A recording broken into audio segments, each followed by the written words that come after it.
Komið sæl og velkomin heim í stofu, ég heiti Bryndís Svavarsdóttir. Í dag 28. ágúst 11. sunnudagur eftir þrenningarhátíð og þema dagsins farisei og tollheimtumaður. Ritningarlestrarnir eru mjög áhugaverðir í dag. Í lexíunni sem úr annarri Samúels bók frásögn af því þegar Guð sendi Natan spámann til Davíðs konungs.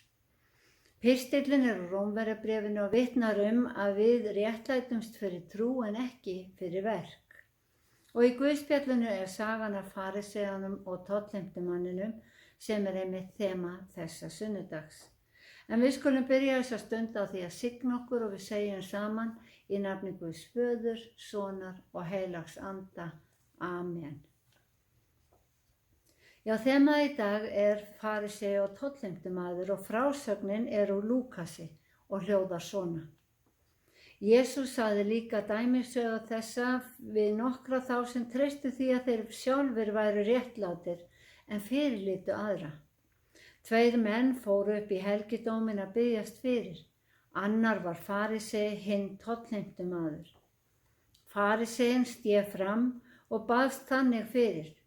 Guð, ég þakka þér fyrir að ég ekki eins og aðri menn, ræningjar, ranglátir, hórkallar eða þá eins og þessi tollheimtumaður. Ég fasta 2 í viku og geld 10% af öllu sem ég eignast. En tollheimtumaðurinn stóð langt frá, vildi ekki einu sinni hefja augu sín til himins, heldur barði sér á brjóst og sagði, Guð, vertu mér syndugum líksamur. Ég segi ykkur, tollheimtumaðurinn fór heim til sín sáttur við Guð, hinn ekki. Því að hver sem upphefur sjálfan sig mun auðmýktur verða, en sá sem lítillækkar sjálfan sig mun upphafinn verða. Þannig hljóðar hið heilaga Guðspjall. Eins og ég hef svo oft minnst á áður þá skiptir máli hverjir hlusta á dæmisögur Jesú. Og hér tekið fram að dæmisagan sögð fyrir þá sem telja sér réttláta og fyrirlíta aðra. Og það var ekkert launungamál að farisear fyrirlítu þá sem voru annarar trúar. Og í sögunni fyrirleit fariseinn tollheimtumanninn kannski enn frekar vegna starfs hans. Fariseinn baði hita tilfinninga sinna en í rauninni var hann ekki að biðja til Guðs. Heldur var hann að miklast af eigin verkum og upphefja sitt trúarlega líferni. Hann framfylgdi öllum reglum lögmálsins en í stað þess að íhuga hvernig hann gæti færst nær Guði, bar hann sig saman við aðra menn og hrósaði sjálfum sér fyrir að vera betri en þeir. Tollheimtumaðurinn var algjör andstæða hans.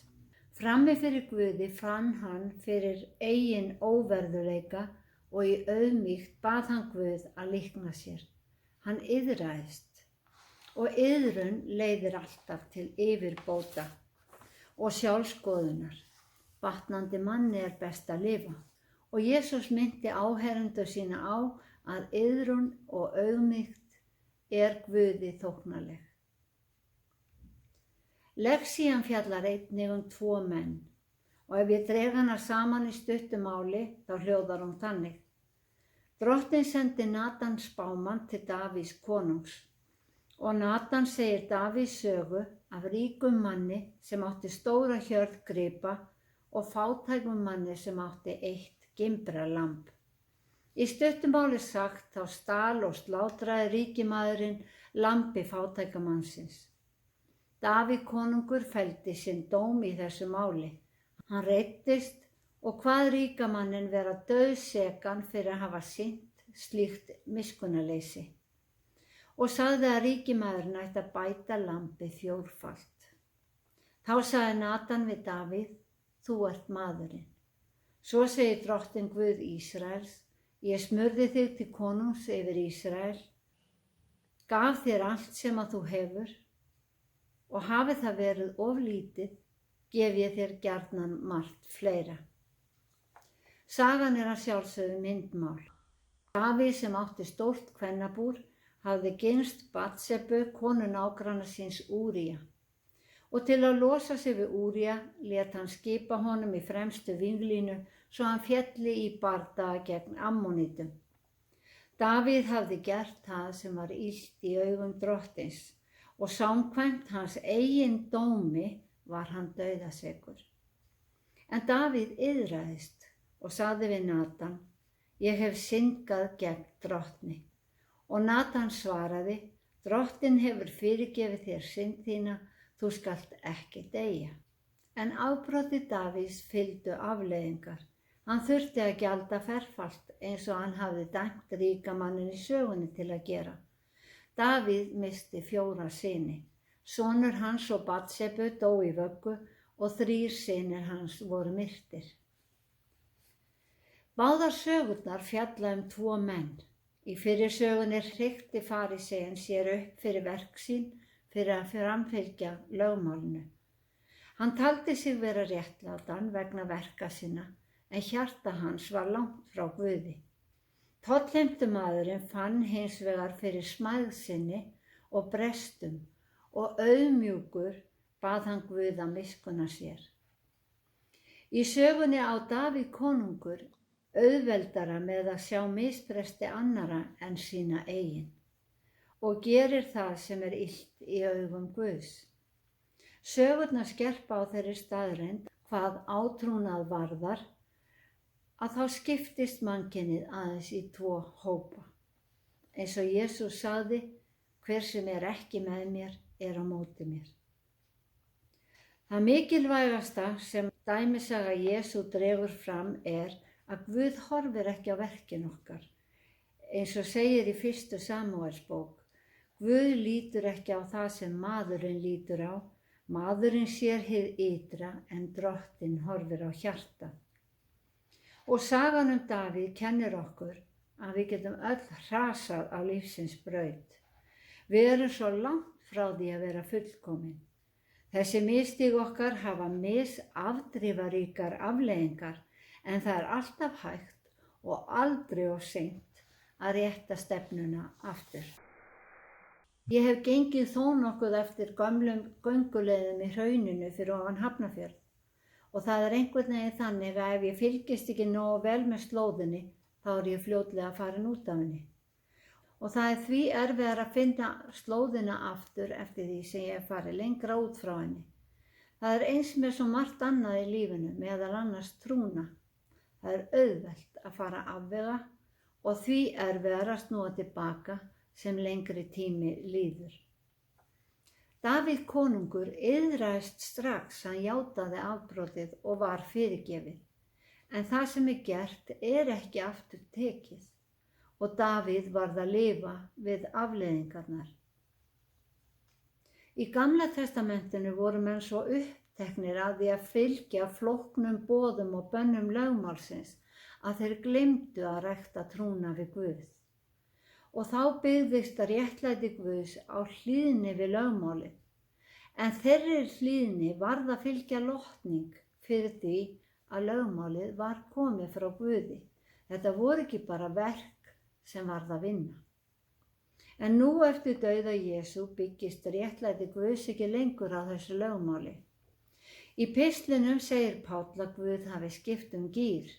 Nú réttlætast menn fyrir trú, sem Guð gefur öllum þeim sem trúa á Jesú Krist.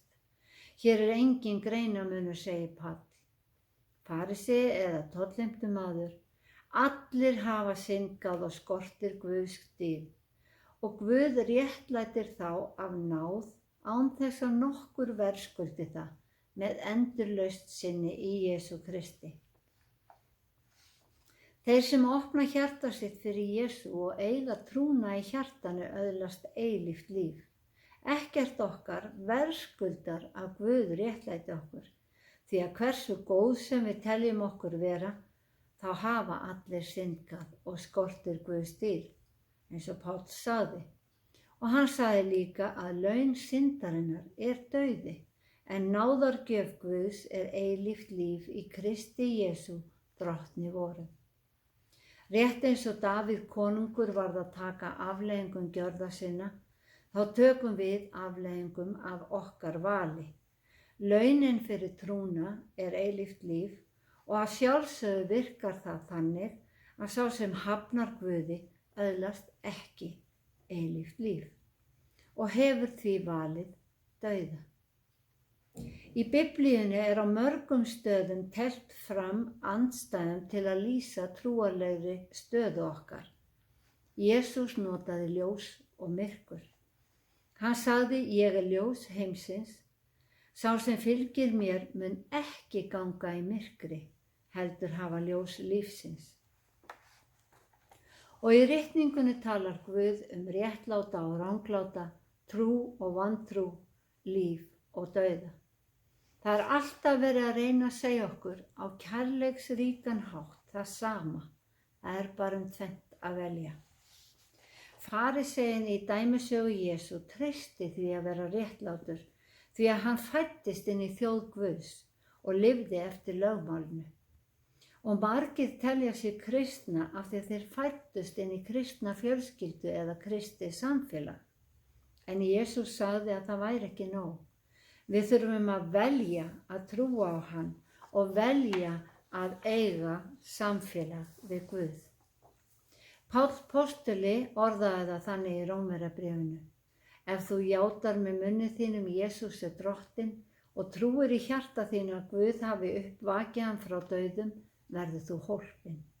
Með hjartanu er trúa til réttlætis, með munninum er játað til hjálpræðis. Þema dagsins er farisei og tollheimtumaður. Tveir menn sem tákna tvær fylkingar manna. Þá sem telja sig réttláta fyrir verk en eru það ekki. Og þá sem eru fyrir náð réttlættir af Guði fyrir trúna á Jesú. Bæði fariseinn og tollheimtumaðurinn stóðu í helgidómi Guðs og báðu, en aðeins annar þeirra bað í auðmýkt og í trú á Guð sem hann taldi mikinn og máttugan. Við komum fram fyrir Guð í auðmýkt við biðjum, við treystum á loforð hans, leggjum allt í hans hendur og hann blessar okkur, styrkir trú okkar og leiðir okkur með orði sínu og kenningum að lokum í ríki sitt á himnum. Drottinn blessi þig og varðveiti þig, Drottinn láti sína ásjónu lýsa yfir þig og sé þig náðugur, Drottinn upplyfti sínu augliti yfir þig og gefi þér frið. Í Jesú nafni. Amen.